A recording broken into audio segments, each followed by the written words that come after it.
হায় হায় ও ইয়া আসসালামু আলাইকুম ভাই এখন বাজে ভাই ফুট মাছ রাত 3টার কাছাকাছি ভাই। হ্যালো এভরিওয়ান, আপনারা দেখছেন অস্থির বাঙালি সিরিজের পার্ট 19। অস্থির বাঙালি সিরিজের ভিডিও দেখবেন আর আপনি হাসবেন না, এটা কোনোদিনও হয়নি। সো বিনোদন কিন্তু মিস করা যাবে না, তো চলুন ভিডিও শুরু করা যাক। अभी मजा आएगा ना भिड़ो করে বেশি টাকা ইনকাম করবে সে বেশি সুন্দর বউ পাবে, যেটু কম করবে সে আমাকে পাবে। हाय हाय ओ यार यार ये कितनी औसम है यार। সো ভাই ব্রাদার, আমার মতো ইনকাম কম করলেও টেনশনের কোনো কারণ নেই, সবাই গিয়ে মেয়েকে বিয়ে করো। দূর কি বলতে কি বলে ফেললাম, মানে এ মেয়ের মতো ভালো মন মানসিকতার মেয়ে দেখে বিয়ে করো, তাহলে লাইফ অনেক হ্যাপি থাকতে পারবে। নিঃসন্দেহে তুই ঠিক কথা বলেছিস। চলুন গাইস, আমরা শিবসদা দাদুর সাথে একটু কথা বলে আসি। ঠিক আছে, ওকে ওকে। গরিবেরা ভালো আছো? না দাদু, আমরা একেবারেই ভালো নেই। প্রেমের টানে আমাদের আপা ইন্ডিয়া চলে গেছে, আমাদের কেতেম বানিয়ে আমরা কি করে ভালো থাকবো বলেন দাদু।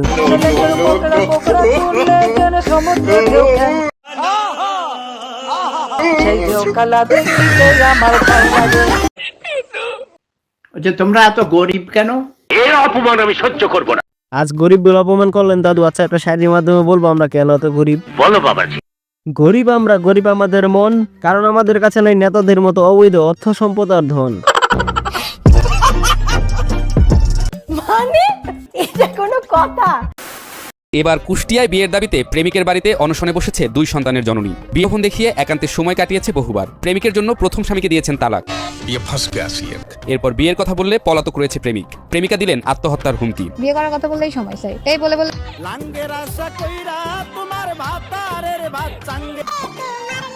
যাক, অবশেষে তাহলে এই গানটার পূর্ণতা পেল। এই সমস্ত 12 নাম্বার এমজিদের জন্য এই গানটা বানানো হয়েছে। আর আমার অনেক সুন্দর একটা গুণ আছে, আমি একদমই 36টা গাড়ি দিতে পারি। এদের দেখলে মন চায় সব এদের উপরে ঢেলে দেই। কি দিব?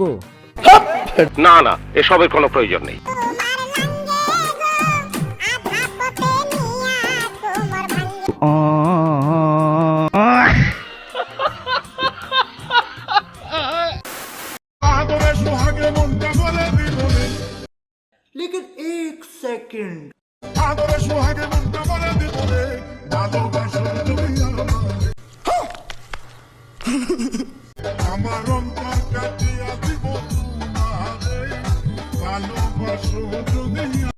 গাইস, ছাপটা মনে মনে ভাবতেছে আগে মানুষ আমাকে দেখে ভয় পেত, আর এখন এই সমস্ত টিকটকারদের জন্য আমার জীবনটা হাসি তামাশা হয়ে গেল।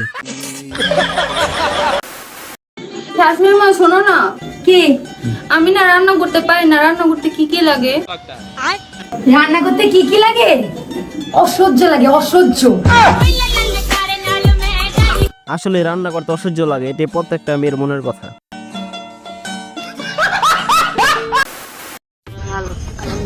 কি হয় উনি? আপনার কি হয়? আমার স্ত্রী। আপনার কি হয় উনি? আমার স্বামী। আপনার বয়স কত? আমার বয়স 12। 12 বছর। আপনার বয়স? আমার বয়স তো 20 বছর। লে অনলাইনে এই ভিডিও দেখার পর আমার সিঙ্গেল বন্ধুর অবস্থা।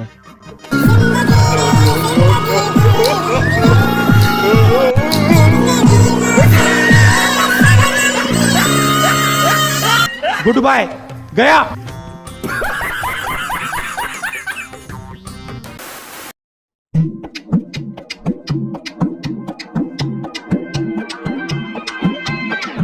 वाह दीदी, वाह दीदी।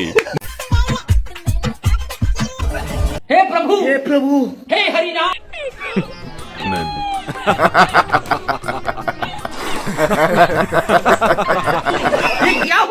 এই জন্যই মানুষ বলে যে কনফিডেন্স ভালো, কিন্তু অতিরিক্ত কনফিডেন্স ভালো না। আসসালামু আলাইকুম ভাই, এখন বাজে ভাই ফুট মাছ রাত 3টার কাছাকাছি ভাই।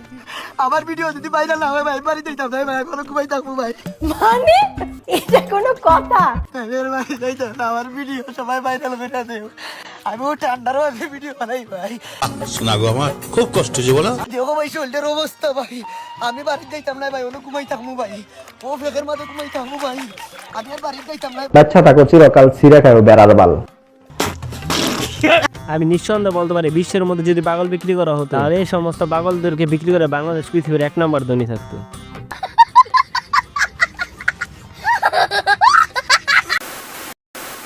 জীবনে সবকিছু ছাড়তে পারলেও কি ছাড়তে পারবো না কখনো, পিচ্চিকে। পিচ্ছি কে? আচ্ছা পিচ্ছিটা কে? আছে কেউ একজন। ভালো হয়ে যা, এখনো সময় আছে। থাক ভাই, কষ্ট করে আপনাকে পিচ্ছিকে ছাড়তে হবে না, দেখবেন পিচ্ছি নিজেই আপনাকে একদিন ছেড়ে চলে গেছে।